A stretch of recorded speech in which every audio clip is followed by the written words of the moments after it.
The Doomsday Clock, it remains unchanged. It's at 3 minutes to midnight, but it's clear the world has gotten demonstrably more dangerous. And experts, well, they're warning of a global catastrophe could be imminent. Joining me now, Captain Chuck Nash and Yodit Tewolde. Captain Nash, let me go to you, because it's not just the Doomsday Clock. Other entities that sort of watch world peace, world conflict. Over the last couple of years, the world has gotten extraordinarily much more violent and much more threatening to everybody. What do you make of it all? Well, I think a lot of people are focused on the right things, which are issues with the Middle East, terrorism, things like that. And then you've got people who are totally distracted by the little wild squirrel, worried about global warming when that has nothing to do with anything. The real issue is, if Iran becomes the dominant player in the Gulf and Iran gets a nuclear weapon through working with North Korea, what will they do in the Gulf? Will they try to incite violence in the countries, their Arab neighbors, where there are Shia populations? And if so, does that kick off a nuclear arms race in the Gulf?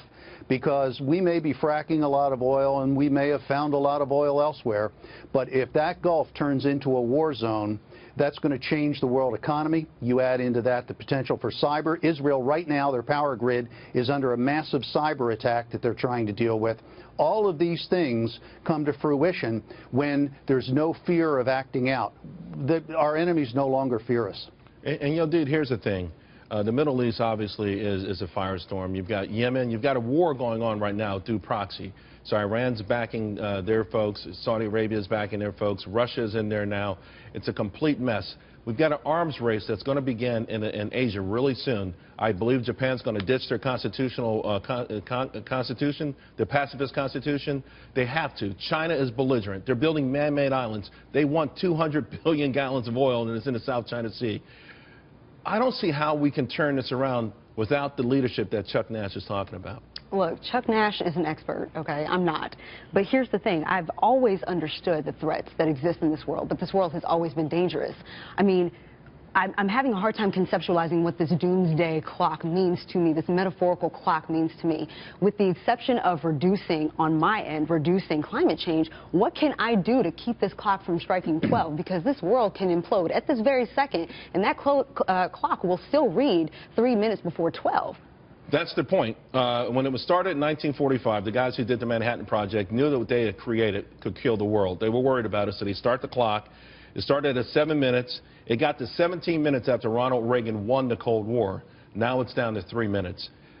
A couple of years ago, a book was written about how the world was more peaceful now than ever before. And indeed it was. If you think about wars, you think about how many people died in the Civil War.